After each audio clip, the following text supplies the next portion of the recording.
Hello दोस्तों, आज हम पढ़ेंगे एक्सेल के अंतर्गत होम टैब। तो सबसे पहले जान लेते हैं इसमें का हमारा सबसे पहला ग्रुप होता है क्लिकबोर्ड का।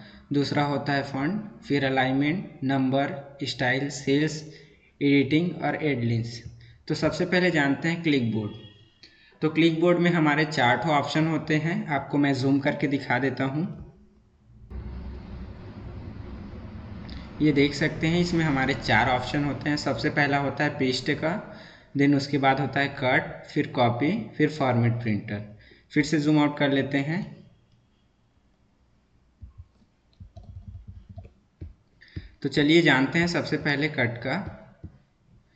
कट में देख लीजिए, अगर हम यहाँ पर कुछ भी वर्ड टाइप करते हैं तो यहाँ पर जो हम वर्ड टाइप किए रहते हैं उसको एक जगह से दूसरे जगह लाने के लिए हम कट का उपयोग करते हैं। इसका शॉर्टकट की होता है आपका Ctrl+X। तो चलिए करके देखते हैं। यहाँ पर सबसे पहले इसको सिलेक्ट कर लीजिएगा। अगर आप यहाँ पर इसको सिलेक्ट नहीं करते हैं तो आपका जो कट वाला ऑप्शन है वो अप्लाई नहीं होगा।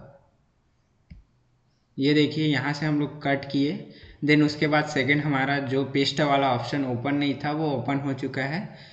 क्योंकि यहाँ पर हम कुछ भी वर्ड कट करते हैं तो उसको लाने के लिए हम यहाँ पर पेस्ट का उपयोग करते हैं। तो चलिए पेस्ट करके देखते हैं। पेस्ट का शॉर्टकट की होता है आपका Ctrl+V। तो पेस्ट कर देते हैं यहाँ पर। नॉर्मली आपको यहाँ क्लिक करना है, देन वो आ जाएगा। उसके बाद चलते हैं कॉपी। कॉपी 1 मिनट के लिए आप देखें तो मोबाइल में आप पिक्चर को एक जगह से दूसरे जगह लाने के लिए या तो मेमोरी से आप फ़ोन में लाने के लिए कॉपी किए होंगे। तो यहाँ पर हम जो वर्ड लिखे हैं, तो इसको हम एक जगह से दूसरी जगह और लाने के लिए यहाँ पर कॉपी का उपयोग कर सकते हैं। देन हम लोग कॉपी का उपयोग करते हैं तो उसको लाने के लिए पेस्ट की आवश्यकता होती ही है। तो कॉपी कर लिए, देन पेस्ट कर देते हैं। यहाँ पर देखिए, आपको पेस्ट करते चलना है, वो अप्लाई होते जाएगा। उसके बाद आता है हमारा फॉर्मेट प्रिंटर। तो फॉर्मेट प्रिंटर क्या चीज़ होता है, जैसे कि हम कोई सा भी इफ़ेक्ट इसमें अप्लाई किए होते हैं, देन इफ़ेक्ट के बारे में हम आगे पढ़ेंगे। तो सबसे पहले मैं अप्लाई करवा दिए रहता हूँ ताकि ये फॉर्मेट प्रिंटर का इस ऑप्शन का उपयोग कर सकें। तो यहाँ पर मैं लगा देता हूँ कुछ इफ़ेक्ट, इसको कलर कर देते हैं। ये देखिए रेड कलर का हो चुका है। अब इसमें का जो रेड कलर है, मान कर चलिए इसमें हम कुछ भी फॉर्मेट किए हैं तो इसमें का जो हमारा रेड कलर है इसको सिलेक्ट कर लीजिएगा। देन यहाँ फॉर्मेट प्रिंटर पर क्लिक करिए एक बार। ये पेस्ट का आपको ब्रश के जैसे निशान दिखाएगा, यहाँ से आपको बस सिलेक्ट करना है। देन ये फॉर्मेट प्रिंटर का आप उपयोग कर सकते हैं। तो हमारा फर्स्ट वाला ग्रुप इसमें का ख़त्म हो चुका है। अब हम बढ़ते हैं फंड की तरफ। तो जान लेते हैं फंड ग्रुप में क्या काम होता है। फंड ग्रुप में हमारा जितने भी लैंग्वेज से संबंधित, हमारा जो फंड से संबंधित काम होते हैं वो फंड ग्रुप के अंतर्गत होते हैं। इसमें हमारा बहुत सारे ऑप्शंस होते हैं। इसमें का काम आपको फंड से संबंधित करते मिलेगा। तो सबसे पहले चलते हैं, यहाँ पर होता है हमारा फंड का। ये हमें टेक्स्ट को अलग अलग राइटिंग्स में दिखाने का काम करता है। देन यहाँ से आप हिंदी में टाइप करना चाहो तो इसका उपयोग करके आप उसको हिंदी में कर सकते हो। ठीक है, तो एक बार अप्लाई करवा देते हैं। कुछ भी वर्ड लिखकर यहाँ पर लिख देता हूँ मैं राम करके। ये राम हो गया। देन यहाँ पर ये सिलेक्ट है। अब आप चाहते हो कि इसमें का जो वर्ड है वो हर बार की तरह चेंज हो। सबसे पहले सिलेक्ट करना ही पड़ेगा ना, नहीं सिलेक्ट करेंगे तो अप्लाई नहीं होगा। चलिए देखते हैं। ये देखिए यहाँ पर का राम कुछ इफ़ेक्टिव और अलग तरीके से दिखाई दे रहा है, और यहाँ से आप उसको अलग अलग प्रकार से चेंज भी कर सकते हैं। ये आपके काम के अकॉर्डिंग यूज़ होगा। देन उसके बाद चलते हैं यहाँ हमारा फंड साइज़ का। फंड साइज़ के अंतर्गत हम जो फंड लिखे रहते हैं उसका साइज़ बढ़ा सकते हैं तथा घटा सकते हैं। ये अपने अकॉर्डिंग है, आप जितना भी उसको बढ़ाना चाहें घटाना चाहें तो आप कर सकते हैं। उसके बाद आता है आपका यहाँ पर साइड में होता है increase fund size. Increase fund size की मदद से आप सिर्फ इसमें का फंड का जो साइज़ होता है उसको बढ़ा सकते हैं।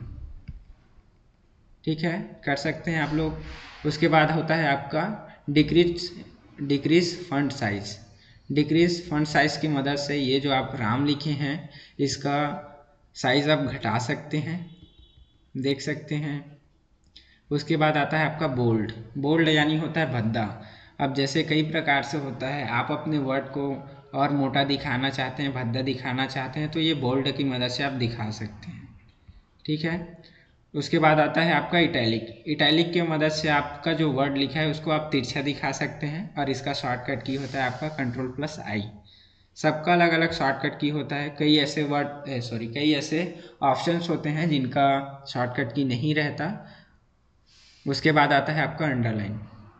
अब अंडरलाइन का होता है, जैसे हम स्कूल के दिनों में क्या करते थे, हम बुक पढ़ते रहते थे, लेकिन क्या होता था उसमें हमारा कुछ इम्पॉर्टेंट टॉपिक आता तो हम उसको अंडरलाइन करके उसको याद रखने का कोशिश करते थे। तो देन यहाँ पर भी हम जैसे राम के नीचे में अंडरलाइन करना चाहें तो इसकी मदद से कर सकते हैं। उसके बाद आगे चलते हैं, ये हमारा होता है बॉर्डर्स। अब 1 मिनट के लिए देखिए, अब हमें ये जो हमारे रो और कॉलम है इसमें हमें बॉर्डर्स लगाना है, तो आप इसके मदद से लगा सकते हैं। एक बार क्लिक करते हैं, देखिए इसमें आपका बॉटम बॉर्डर है, टॉप है, लेफ्ट है, राइट है। ये अपने काम के अकॉर्डिंग यूज़ होता है। आपको फुल में फुल बॉर्डर चाहिए तो ऑल बॉर्डर्स करके ला सकते हैं। आपको बॉटम में सिर्फ बॉर्डर चाहिए तो बॉटम में ही ला सकते हैं। देन ये आपके यूज़ के अकॉर्डिंग काम होगा। तो चलिए इसमें मैं ऑल बॉर्डर करता हूँ। ये देख सकते हैं यहाँ पर जितना हम सिलेक्ट किए थे रो और कॉलम वो सब बॉर्डर्स में आ गए हैं। ये जो आप देख रहे हैं यहाँ तक आपका पूरा बॉर्डर्स में आ गया है। फिर चलते हैं हम यहाँ पर हाईलाइट पे, फिल कलर के माध्यम से। जैसे आपको कहीं पर कलर फिल करना होगा, लगाना होगा, तो आप इसके माध्यम से कर सकते हैं। ये देखिए। उसके बाद आता है आपका फंट कलर के माध्यम से, जैसे ये राम लिखा है तो उसको आप कलर चेंज करने के लिए इसका उपयोग कर सकते हैं। आपका जैसा मन करे वैसे ही कलर चेंज कर सकते हैं। उसके बाद आता है आपका अलाइनमेंट यानी होता है जैसे कि आपको लेफ्ट साइड से ही लिखना प्रारंभ करना है या तो राइट साइड से लिखना प्रारंभ करना है, तो आप अलाइनमेंट्स का उपयोग ले सकते हैं। देन इसमें सबसे पहला वाला आता है आपका टॉप अलाइन के माध्यम से। अब ये इसको देखने के लिए थोड़ा हम सेल का साइज़ बढ़ा देते हैं ताकि ये हमारा क्लियर हो जाए। रुकिए।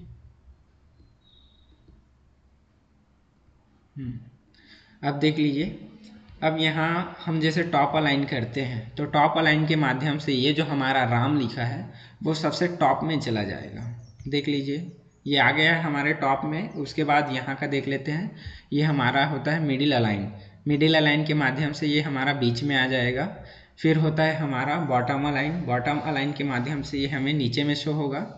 देन उसके बाद आता है हमारा अलाइन लेफ्ट करके, तो इसके लिए भी हमें जगह यहाँ पर बढ़ाना पड़ेगा तभी ये अप्लाई होगा। इसको मिड में कर लेते हैं। देखिए ये अभी हमारा लेफ्ट अलाइन की तरफ है इसलिए हमें ये लेफ्ट साइड दिखा रहा है। देन इसको आप सेंटर अलाइन करते हैं तो यहाँ पर ये आपका बीच में आ जाता है। जो आपका रो और कॉलम से मिलकर बना रहता है सेल उसके बीच में आ जाता है। फिर होता है आपका राइट अलाइन के माध्यम से आपका जो वर्ड है वो राइट साइड हो जाएगा। क्लियर है। उसके बाद आता है आपका डिक्रीज इंडेंट। उस डिक्रीज इंडेंट के माध्यम से आप जो वर्ड लिखे रहते हैं वो आपका राइट से लेफ्ट साइड जाता है। सॉरी ये अप्लाई नहीं हो रहा है, सिलेक्ट कर लेते हैं। अब देखिए ये पहले से इधर आ चुका है, इसको साइड में ले चलते हैं।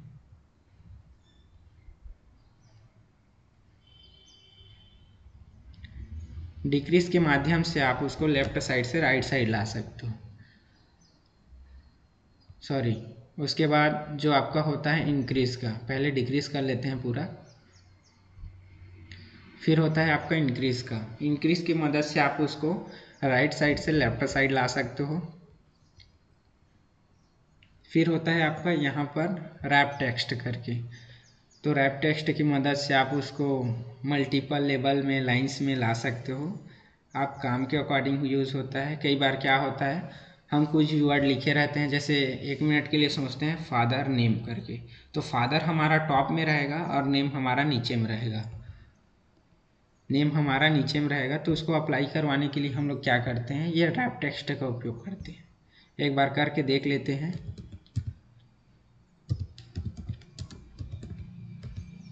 ये देखिए यहाँ पर मैं फादर नेम करके लिख दिया हूँ। अब ये जो नेम है वो नीचे में आना चाहिए, ठीक है। तो उसके लिए हम रैप टेक्स्ट का उपयोग करेंगे।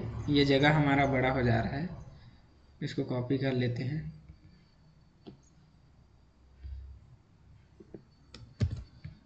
कॉपी करने के बाद यहाँ पेस्ट कर लेते हैं। आपको इसका उपयोग करने के लिए आपको ये जगह बढ़ाना पड़ेगा। देन यहाँ का विड्थ जो बड़ा है, जो आपका सेल्स का विड्थ बड़ा है, इसको साइड में लाना पड़ेगा। देन इसमें क्लिक करके आप इसका उपयोग कर सकते हैं रैप टेक्स्ट का। देख सकते हैं, एक बार मैं फिर से रिपीट कर दे रहा हूँ ताकि क्लियर हो जाए सबका। एक नया सीट ले लेते हैं और वहाँ वर्क करते हैं। एक बार बॉर्डर क्रिएट कर देते हैं पूरा। अब देखिए यहाँ पर लिखता हूँ मैं फादर नेम करके, फादर नेम, ठीक है। इसका उपयोग को लाने के लिए अब इसको सिलेक्ट कर लेना है। देन या तो बॉक्स में एक बार क्लिक कर दीजिएगा और यहाँ से रैप टेक्स्ट करिएगा। यहाँ पर जो हम फादर नेम करके लिखे हैं, तो फादर हमारा ऊपर में आ गया है और नेम हमारा नीचे में आ गया है। उसके बाद होता है हमारा मर्ज, मर्ज इन सेंटर। मर्ज यानी होता है जोड़ना। तो यहाँ मर्ज करते हैं, जैसे हमें 5 रो को जोड़ना है, सॉरी 5 रो नहीं, 5 सेल को जोड़ना है, तो उसके लिए हम क्या करते हैं, यहाँ मर्ज एंड सेंटर करते हैं। अब इसको जोड़ देते हैं हम। इसकी मदद से आप सेल्स को आपस में जोड़ सकते हो और इसमें आपके बहुत सारे ऑप्शंस होते हैं। मर्ज एक्रॉस करके है, मर्ज सेल्स करके है, अनमर्ज करके है। आप जितना भी मर्ज किए रहोगे उसको अनमर्ज करोगे तो वापस वो तुरंत जैसा था वैसे का वैसा हो जाएगा। देन एक तो ऑप्शन इसमें का छूट जा रहा था, ये होता है आपका ओरिएंटेशन करके। इसके माध्यम से आप आपका जो वर्ड लिखे रहते हो वो तिरछा, आधा, तिरछा, वर्टिकल, ये सब चीज़ में आप उसको जमा कर ले सकते हैं। ये देख सकते हैं, ये आपके काम के अकॉर्डिंग यूज़ होगा। आपको जैसे ज़्यादा इफ़ेक्टिव बनाना हो या तो अट्रैक्टिव दिखाना हो तो आप इस ऑप्शन का उपयोग ले सकते हैं। देन उसके